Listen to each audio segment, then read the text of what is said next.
teachers in our country.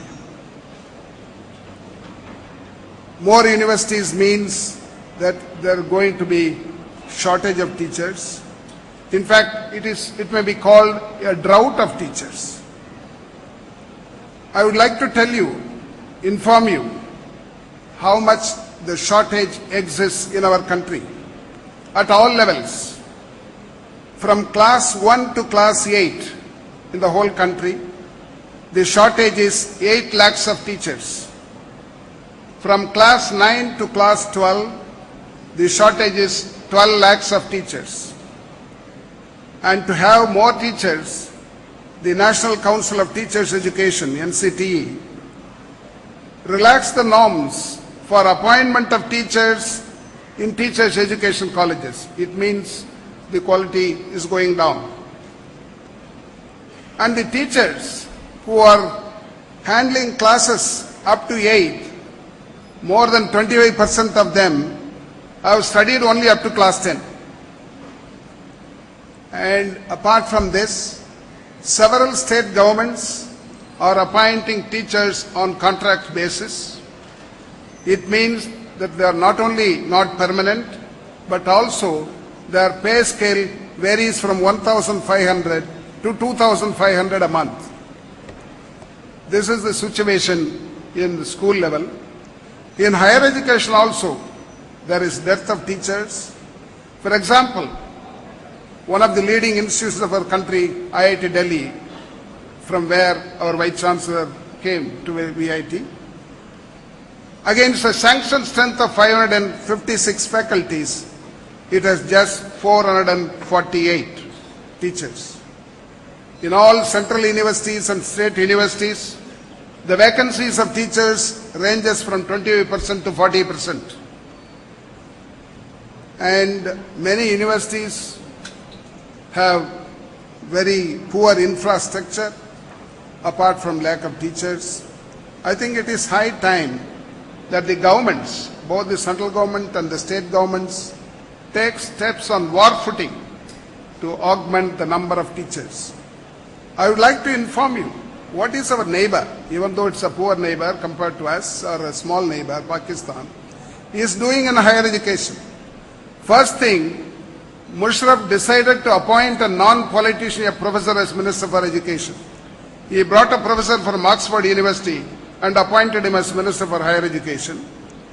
And their pay scale has been fixed now. The senior professors of Pakistani universities will be paid 5 times that of a federal minister. That has been decided and they have started paying. Not only that, last year they have sent about 1,000 PhD scholars. They have sponsored, government has sponsored and sent them to US so that after completing the PhD, they will come back for teaching. I think this should open our eyes and see what could be done in the future. And due to various reasons, and because of infrastructure and because of lack of professors, our students are going out every year.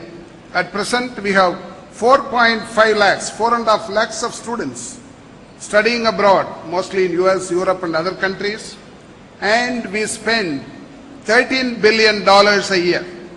It's not an ordinary amount. India does not attract many foreign students.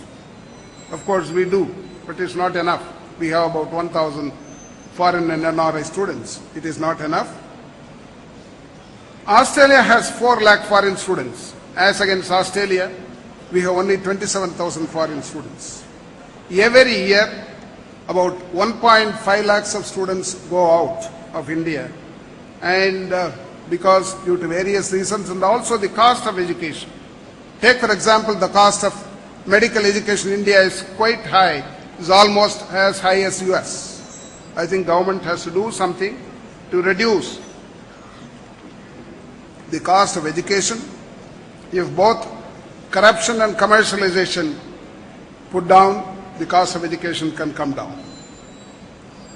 And government should help financial assistance to the poor class and the middle class, which is not being done at present.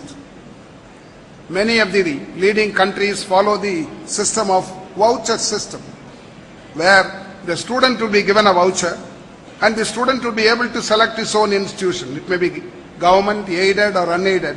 He will choose the institution, and the voucher will help him to get admission in the institution he likes. I think this will be an idea for the central and state governments to follow in the future. And again, the higher education in our country is a very rigid system we are following. We have to change our system. We have to reform our higher education so that it becomes student friendly, and a flexible education system has to be introduced in the place of the old rigid system. We have introduced the fully flexible credit system this year in VIT, and probably one or two institutions are trying to introduce all over India. I hope next year it will be introduced fully for the second year students. It will be totally student friendly. It will be almost on par with US universities. I would very much like the youngsters to find out what are the deficiencies in the present system. And I have ample trust and faith in you.